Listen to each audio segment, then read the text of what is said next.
Excellencies, ladies and gentlemen, dear GEF colleagues.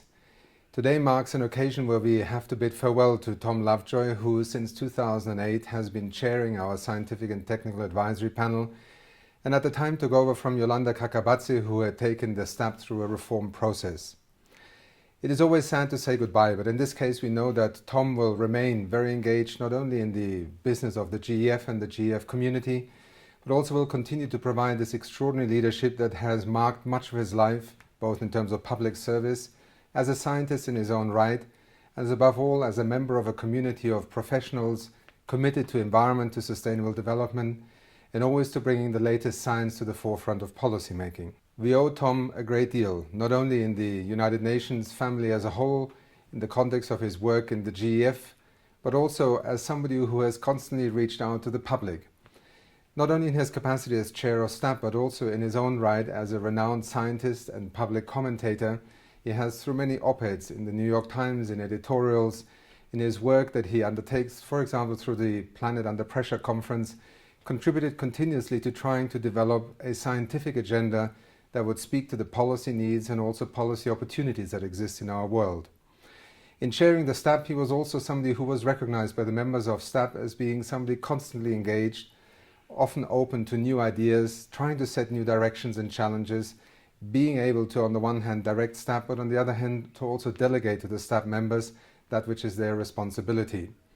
I know that I speak not only on behalf of the STAP members, if today I thank him for these years of service, his leadership and his dedication to the subject as much as to the mission and the objectives of the Global Environment Facility. The award of the Blue Planet Prize last year and on the occasion of the Rio+20 Summit marked another moment of recognition for this work. As we in the GEF family bid farewell to Tom, we wish him well, but we also hope that his enthusiasm, his energy, his leadership, and above all also his communication capacities will be as alive as they have been during the past 5 years. I personally want to take this opportunity to thank Tom, both for the partnership, the openness and the honesty with which we have been able to work in our respective responsibilities in this relationship.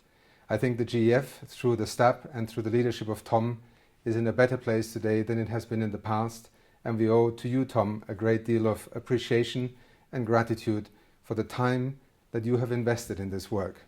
And as we bid farewell to Tom, let me also take this opportunity to welcome our incoming chair for the Scientific and Technical Advisory Panel.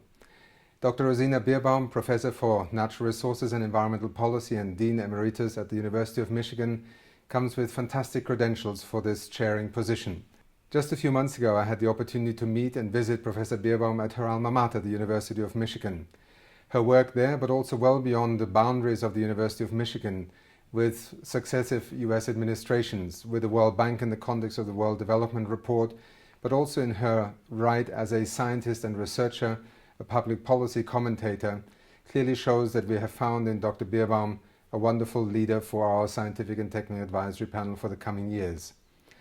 Her credentials are obviously a great asset to the GEF, as are her capacity once again to link science to the policy arena. The Global Environment Facility and STAP are in many ways an amplifier and a multiplier and an accelerator of how science can influence policy making, and through influencing policy making also influence investment decisions in the field of environment across the whole broad ambit of the GEF's mandate.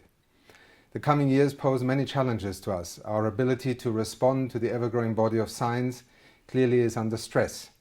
We are not in a great position today to argue that our public policy arena, our economies are responding adequately to the state of knowledge and science about our planet. And it is in this context that we hope that the STAP will continue to reinforce both the understanding and the capacity of the GEF to be that entity that, as part of a network of institutions in the GEF family, is able to provide that acceleration both in investments and in priority setting. I hope and wish that Dr. Bierbaum will have as wonderful a tenure as her predecessors have had, and certainly we in the United Nations Environment Programme, and I personally as Executive Director, commit to supporting her in her tasks and also in her leadership role, together with the STAP members, in fulfilling its mandate.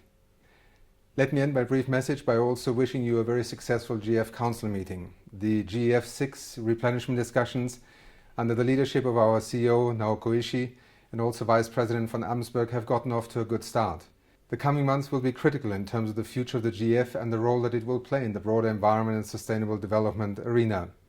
Its capacity to provide the kinds of inputs, to provide the kind of innovation, and above all to provide the kind of financing that will allow our network of GEF partners to effectively deliver on its mandate are premised on a successful replenishment. I hope that based on the record of the GEF family's performance over the last years, we have a good reason to argue that this is an instrument that the world needs. It is an instrument that the world has tried and tested, and it's an instrument that hopefully will provide us all with an avenue to continue to build on the sustainable development agenda, not least that which Rio+20 reaffirmed in the future we want. Thank you very much.